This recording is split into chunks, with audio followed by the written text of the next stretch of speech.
hosts of Heating and Air Coaches Corner, fueled by Donut Country and McDonald's Murfreesboro on FM 101.9 and AM 1450 Murfreesboro, FM 100.5 Smyrna, and streaming at WGNSSports.com.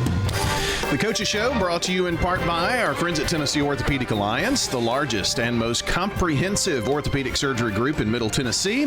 Find out more at TOA.com. The head coach of the Oakland Patriots, Kevin Creasy, joins us this morning. Hasn't been that long ago that we were doing this in November, so... Coach, good morning. Not too long ago. Well, here we are again. How many years is this for you now? 11 at Oakland. 11 at Oakland. 29 as a coach and a teacher. That's a long time to do anything, isn't it? Yeah. It doesn't seem that long, but, glad I got a career that I actually enjoy. Yeah. You've got kids that are out of high school, too, now. That's right. Got one that's graduated. I still got one that's going to be a sophomore, so she's about to get a driver's license, so we're fired up about that. You don't have to, somebody has to play taxi until the driver's license, right? That's right. So how has it been adjusting to the oldest being out of high school? Well, a little bit different for sure. You know, he's been kind of at practice every day since he was 7 years old. But I'll have to say this. I think I've seen him once at practice since he graduated. This guy, he's having a good old time. The summer between high school and college is always fun. I told him, enjoy it while you can. It doesn't last very long. And so he's having a heck of a time. He's going to go to MTSU.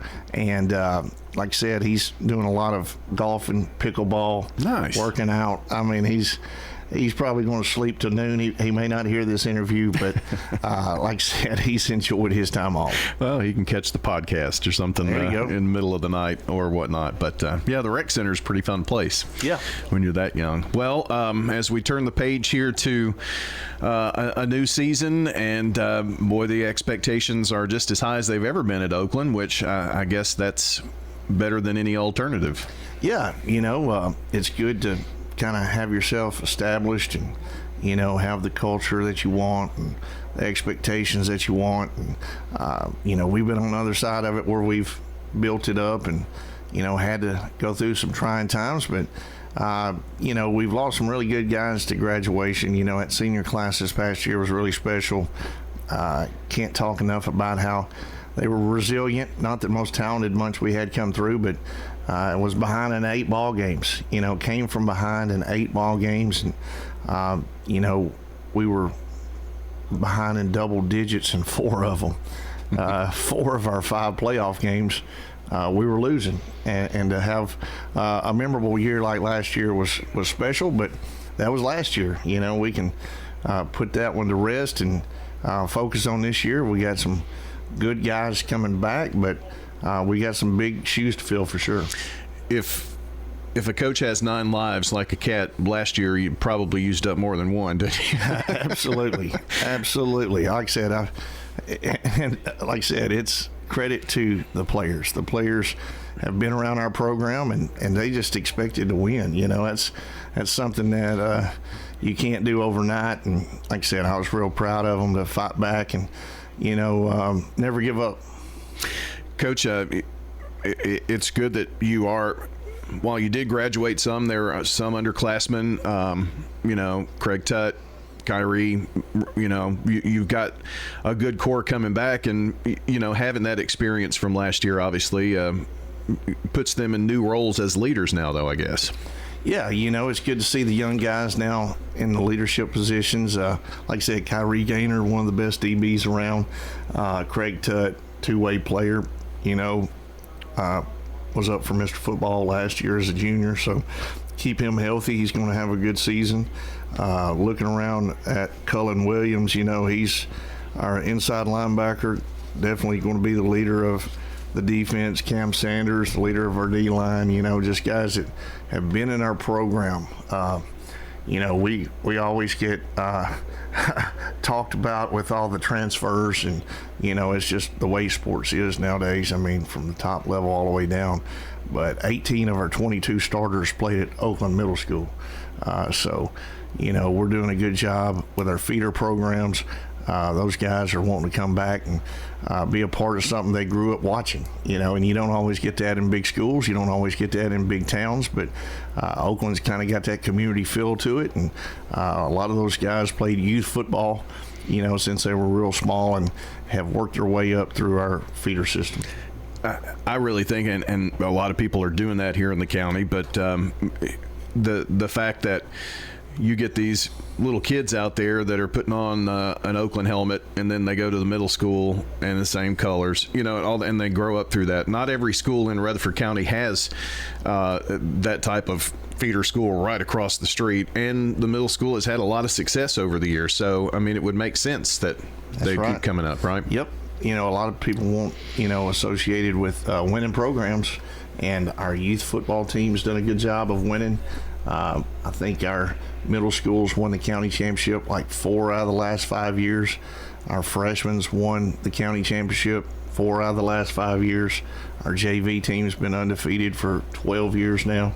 Wow. So it's one of those deals where we just, we focus on a lot of things, but winning's one of them. Well, you already kind of mentioned this a little bit, but this new rule, and it's hard to keep up. It's like the bouncing ball. But did college football bring this in? I mean, and NIL and all that stuff. I mean, it just seems weird to talk about that on the high school level, but here we are. Oh, yeah. I mean, it's like anything else. It trickles down from the top. So, we have a concussion policy that we follow that trickled down from the NFL to college. We've got summer practice restrictions that trickled down from the NFL to college to high school.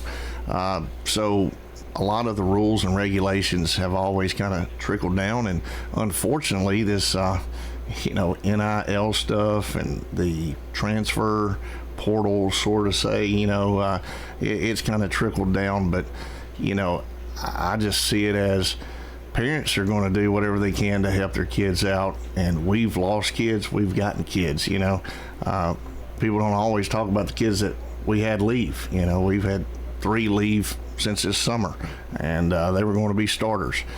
So it's one of those deals where there's going to be people moving in because they like what they got, in front of them. They see maybe somebody graduating a position that their kid played, but then at the same time, there's a lot of times kids are leaving for what they think is better opportunities. We've had people leave and then come back, and they found out that the grass wasn't always greener, and all those promises that were made, to their parents weren't kept. So, it's a sticky situation. You got to be careful with that stuff. And, I've been a parent. The only thing I can advise people on is you better get with some coach that you can trust. It's one of those deals where you better be careful going after and listening to people that are giving you advice to benefit them. And I understand. But it sounds like it benefits the kid and the parents, right? Right. Sometimes. I mean, they're trying to do a sell job, and that's unfortunate, but that's just the way it is now, and that's where we're at. But ultimately, the parents are going to do what they think's best for their kids. The hard part about a head coach is he's got to do what's best for 100 kids, and sometimes that isn't what a parent wants to hear. And like I said, they'll move around and go to another school, and it's just the way, it's just part of it, and you got to be able as a coach to adjust and move on with it. And our philosophy is if a kid doesn't want to be here, they don't need to be here. Oakland coach Kevin Creasy is here with us. It's been a really weird off season. Some schools deciding, hey, we don't even have programs anymore, that kind of thing. So there has been some movement in that, but a name that we've heard a lot about is Joel Wyatt, also pretty good freshman. I mean, you've got some keys that are here, and quarterback position, maybe see several people in that spot. So, yeah, we've got Dante Cameron, Cam Morton battling it out. Patrick Freeman is got a really good baseball offer.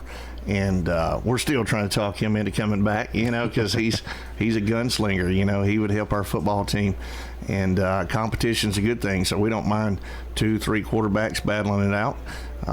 the cream usually rises to the top. And right now we've got a real good battle between Cam and Dante. And the good thing, like I said, they're both young and they're both coming back next year.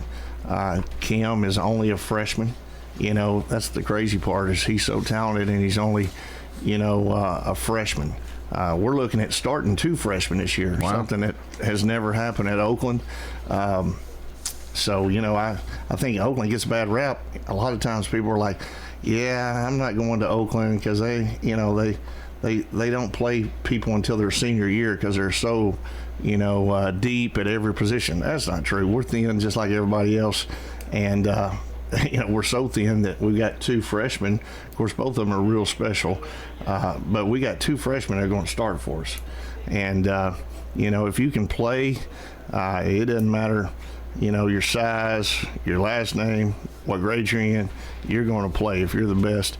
And Trent Gibbs is going to play for us on offense, and he's a phenomenal freshman. And then, of course, we got Cam Morton, who's going to start as well. Tell me a little bit about, we'll have to save conversation about the new region and stuff, but I did want to talk about this week 1 game because it's drawn a lot of attention. And it's no secret finding opponents for you has been a challenge, so at least having more region opponents helps with that. But you start off the season on Friday night with CPA.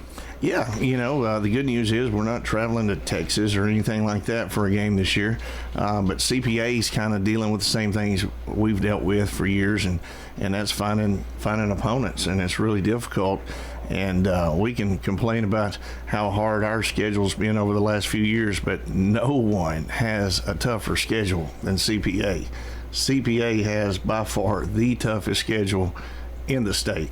And we're going to have a hard time defeating those guys. I mean, they have a heck of a team.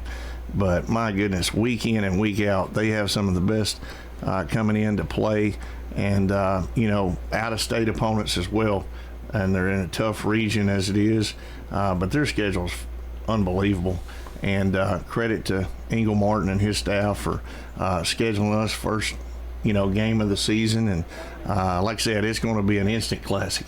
It's 2 real good teams, and those guys have, I think, the longest win streak in the state going right now, and for good reason, because they got a heck of a team and a lot of seniors coming back. And like I said, expecting a packed house.